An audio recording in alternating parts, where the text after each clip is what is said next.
పెళ్లి చూపులు రాసేటప్పుడు ఏమైందంటే చాలా ఆల్రెడీ ఆయన హార్ట్ కొంచెం ఇష్యూ ఉండే, సో దగ్గుతుండే, కాళ్ళు వాసిపోయినాయి. సో డాక్టర్స్ వచ్చి ఇన్నే కొన్ని నెలలు అని చెప్పేసి అంటున్నారు. ఆ టైంలో నేను రాత్రిపూట స్క్రిప్ట్ పెట్టుకొని రాసేటోడిని, దర్శివి డైలాగ్స్ రాసేటోడిని, రీతుది విజయ్ది కామెడీ రామ్ కామ్ రాస్తున్నా. ఇంట్లో ఏమో వేరే సిచ్యువేషన్. రాత్రిపూట భయమేది, ఎందుకంటే అప్పులు ఉండేది, సొంతిల్లు కాదు, ఫైనాన్షియల్ టెన్షన్ చాలా నడుస్తుండే. ఇక్కడేమో రొమాంటిక్ కామెడీ టేబుల్ మీద రాస్తున్నా. ఒక డైలాగ్ ఉన్నది దర్శిది, నా సావు నేను చస్తా అని చెప్పేసి. అది రాసేటప్పుడు ఏంది అంటే హ్యూమర్ వస్తలేదు, ఎందుకంటే నాన్న డాక్టర్స్ చెప్పేసినారు ఎనీ టైం ఏమైనా అవ్వచ్చు.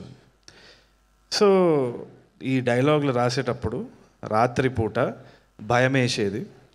భయంని కొంచెం తగ్గించాలంటే నాన్న ఉన్నాడా లేడా, కర్టెన్ ఇట్లా తీసి ఫోన్ తీసి లైట్ ఆన్ చేస్తే ఆయన పొట్ట ఇట్లా పైన కింద కదులుతుంటే ఊపిరి తీసుకొని పెళ్లి చూపులు కొంచెం కొంచెంగా రాశారు.